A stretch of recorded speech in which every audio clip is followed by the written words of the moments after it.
O dólar realmente está indo para as cucuias, né? Todas as operações de comércio exterior entre a Rússia e a China são realizadas em rublos e yuans, ou seja, basicamente, foi construída uma estrutura de comércio mútuo sustentável que está solidamente protegida da influência de terceiros países.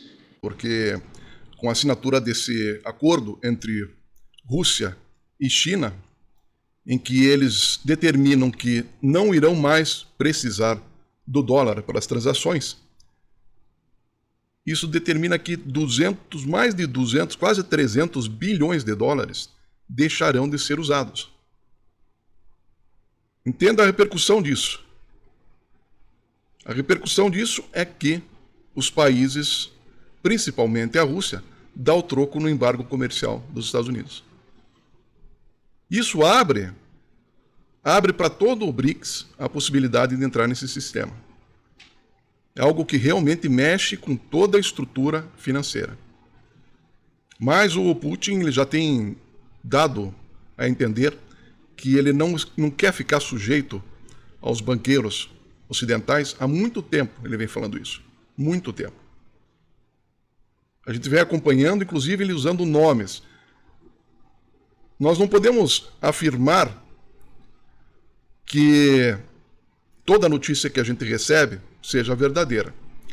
Mas todo indício necessário a entender que o Putin tem uma bronca com os banqueiros do Banco Central americano. Inclusive ele cita nomes e diz, aqui dentro da Rússia não entra nenhuma pessoa da família tal. Então percebam, a bronca é grande. A bronca é grande e o momento é histórico, porque nós sabemos que depois do acordo pós-guerra, pós-segunda guerra, o dólar foi instrumento dos Estados Unidos. Foi instrumento, o tempo todo. Instrumento de dominação. Agora imagine no teu bairro, tem um banco, e todas as transações que você for fazer entre os moradores do bairro, tem necessariamente que ser através desse banco. Nós temos transações internacionais que levam 7 dias para chegar dos Estados Unidos para o Brasil. 7 dias. E sendo que esse sistema russo-chinês faz a compensação em 7 segundos. Só isso aí já retira esse poder de opressão dos banqueiros ocidentais. A partir do momento que eu tenho um dinheiro para receber, e por causa de feriado, por causa de uma série de coisas que a gente sabe que não tem mais cabimento, hoje é tudo eletrônico. Mas ele diz, em função do feriado, pode atrasar a emissão do dinheiro e assim por diante. E mesmo as transações comerciais entre países. Olha a diferença entre isso. Pode levar 7 dias, e sendo que o sistema que a Rússia e a China estão usando, a compensação ocorre em 7 segundos.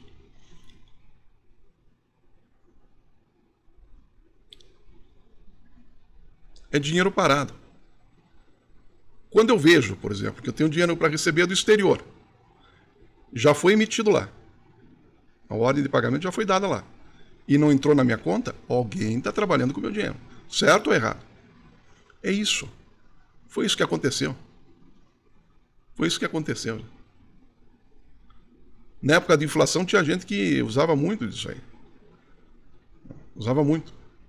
Dizia assim, a conta vence hoje, pegava um dinheiro para pagar essa conta, mas ele negociava para pagar amanhã. Aplicava no overnight, no dia seguinte já tinha um troco a mais. Dependendo do montante, era bastante dinheiro. Era bastante dinheiro.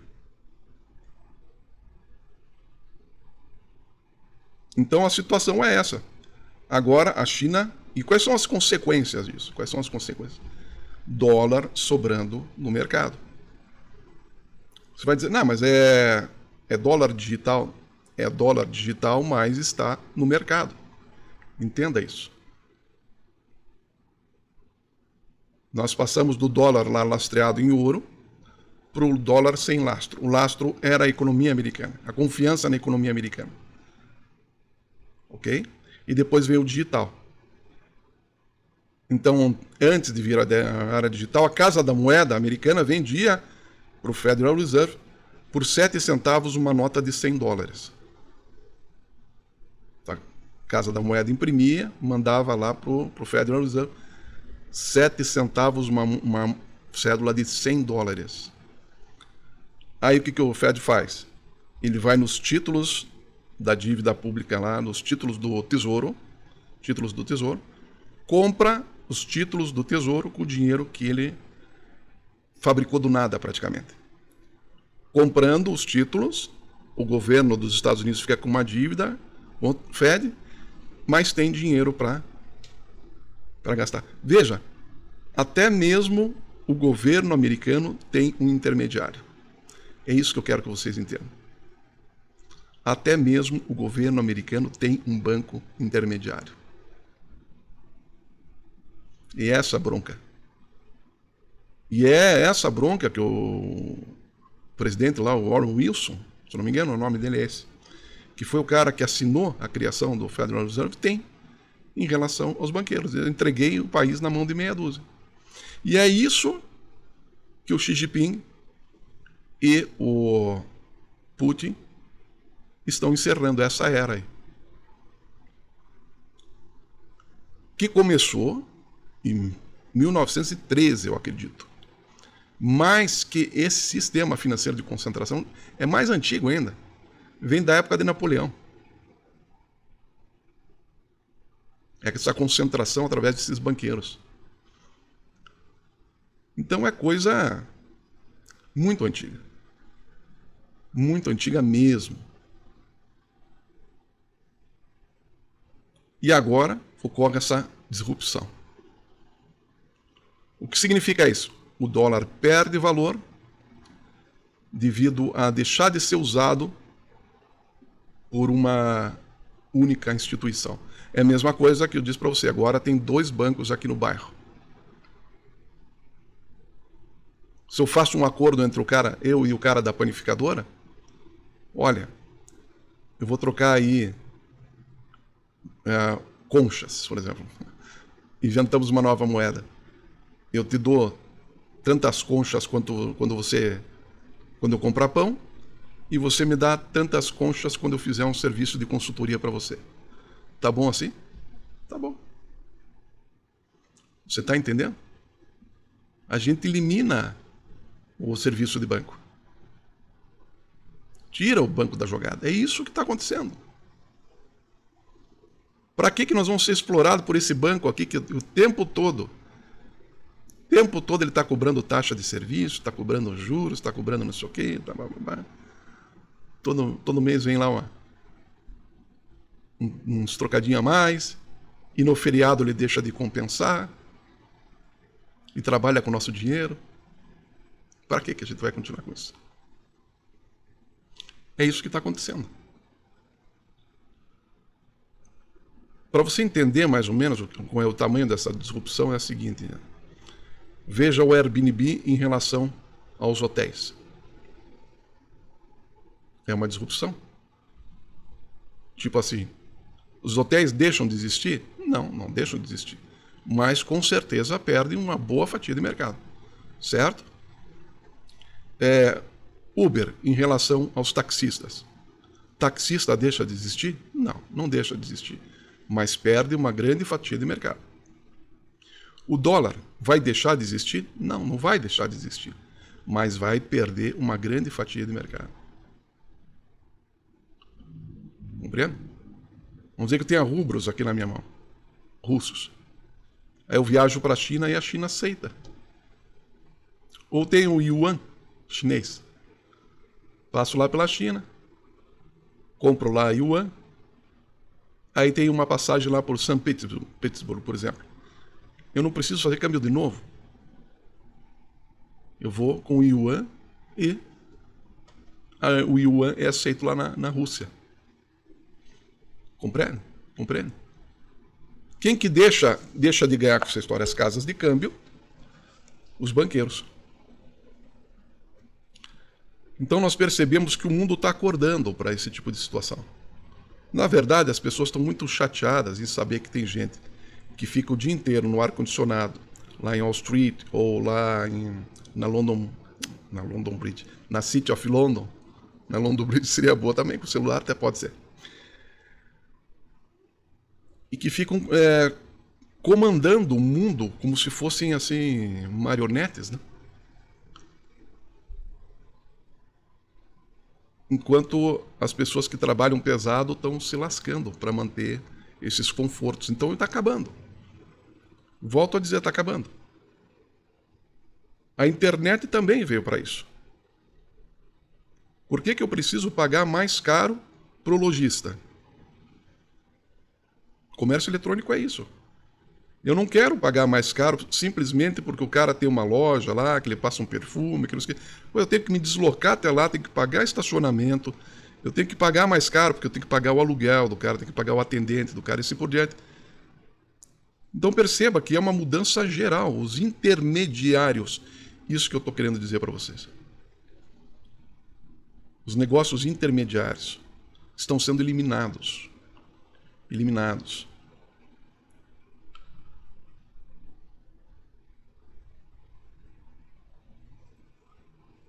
E cada vez mais. Cada vez mais a gente vai perceber gente criando aplicativo, criando métodos de pagamento que eliminem intermediários.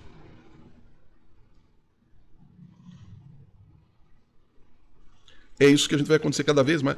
E quem se aprofundar nessas atividades vai se dar bem. Porque é o que as pessoas querem. Elas não querem pagar para intermediários, ser explorada por intermediários. Essa é a questão. A exploração.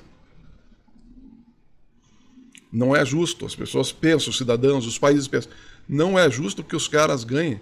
Tudo bem, são centavos em cada transação. Sim, centavos. Mas no montante, no geral, no tamanho, quando você fala aí em $1 milhão, por exemplo, $1 milhão. Se você tem ali 1% que seja, já é bastante. Já é bastante. Deus vai dizer, mas não representa muito. Não representa muito, mas todo mundo sabe que é 1% aqui, 1% ali, 1% ali, 1% lá. Quando você vai juntar e multiplica isso no final do ano, dá uma grana, cara. Dá uma grana.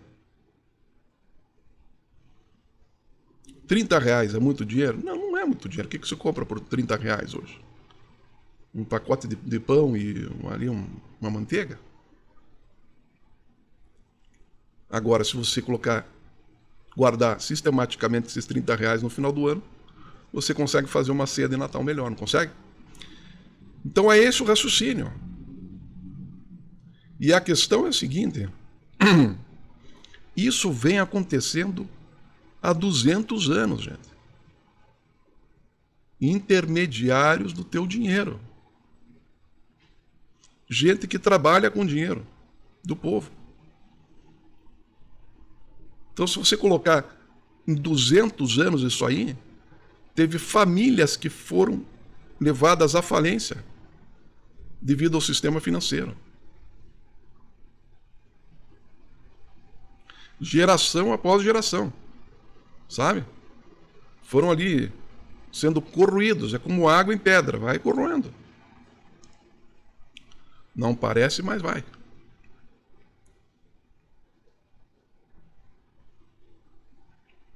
Então o significado dessa mudança é histórico, entendo.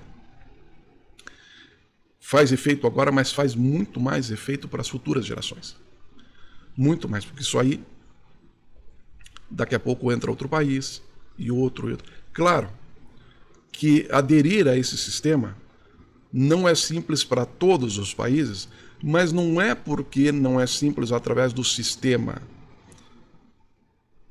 Eu assisti um documentário da BBC outro dia, em que uma chinesa que trabalha em Washington, num dos braços dessas famílias que controlam o mundo, porque você sabe, o presidente brasileiro, por exemplo, tem que pedir bênção para essa instituição, que foi a instituição que antecedeu a criação da ONU, porque não queriam a criação da ONU, daí criaram essa.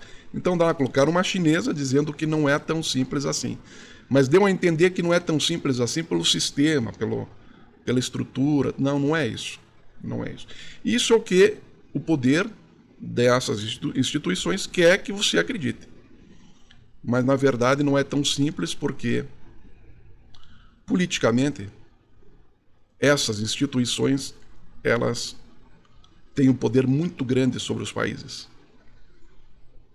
Não tem poder suficiente contra a China e contra a Rússia, mas com a maioria dos países, incluindo o Brasil, tem muito poder. Então não é questão de sistema, não é questão de, sabe, de operação. A operação é fácil, já está funcionando, é segura, não tem problema nenhum. A questão é política. É política. Você fala, por que o Brasil não adere? Não. Existe uma questão política por trás. Isso não é questão técnica, é questão política. Certo?